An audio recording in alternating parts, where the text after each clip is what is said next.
नदी में डूब गया। अब जैसे ही पता चला कि पतिदेव तो डूब गए हैं, कलावती को पता चला मेरे पति डूब चुके हैं, कलावती तो महाराज जोर जोर से रोने लगी, विलाप करने लगी, हाय मेरे पति किधर चले गए, अभी तो मेरे को दिख ही रहे थे, कहाँ चले गए।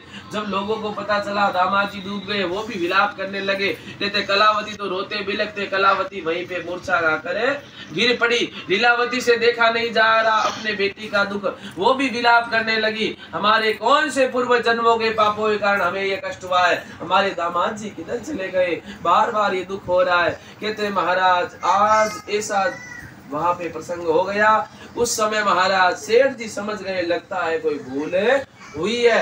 माताओं बहनों, सेठ जी ने हाथ जोड़कर प्रार्थना की है, भगवान सत्यनारायण आपकी माया को बड़े बड़े देवता नहीं समझ सकते, तो मैं सेठ क्या समझूंगा।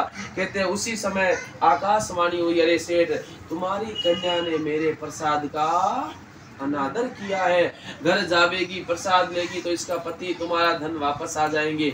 उसी क्षण महाराज कलावती घर पे गई, गोविंद का प्रसाद लिया, प्रसाद लेने मात्र से उसका पति वैसे का वैसा वापस आ गया और उसका धन भी आ गया। सेठ जी प्रसन्न हुए। माताओं बहनों, उस क्षण के बाद में सेठ जी के हृदय में भक्ति रूपी बीज लग गया। सेठ जी तो अपना व्यापार था वो दामाद जी को पकड़ा दिया।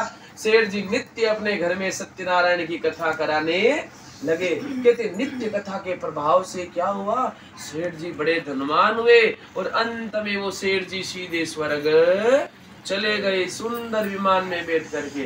बोलिए सत्यनारायण भगवान की जय। देखिए ये कथा का इतना महत्व है, इतना महत्व है, जो कथा सुनते हैं ना उनके लिए सुंदर विमान आता है। तो आप सुनते रहो, एक दिन तो जाना ही है। क्या पंडित जी, क्या आप कौन से अमर रहने वाले, तो वो सुंदर विमान हमारे लिए आवे, इसलिए कथा सुनते रहो, जहाँ पे भी कथा हो भैया ये भी पुण्य मिलता है। देखिए बार बार कहा है, जहाँ जो कथा सुनते हैं वो यहाँ पे भी आनंद से रहते हैं और उनके लिए सुंदर विमान आता है। तो ध्यान से हाँ विमान में चढ़ते समय बोले सत्यनारायण भगवान की जय। अंतिम उपदेश दे रहे हैं भगवान, ध्यान से सुने। अंतिम उपदेश कुछ क्षण आपके लिए और लेंगे। भगवान कहने लगे महाराज, उसके बाद में अंतिम कथा और सुना रहा हूँ। एक राजा और थे, राजा का नाम था बब्रुवाहन। राजा बड़े दिव्य थे, पराक्रमी राजा थे, नित्य अपनी पूरी प्रजा का पालन और पुत्र के समान करते।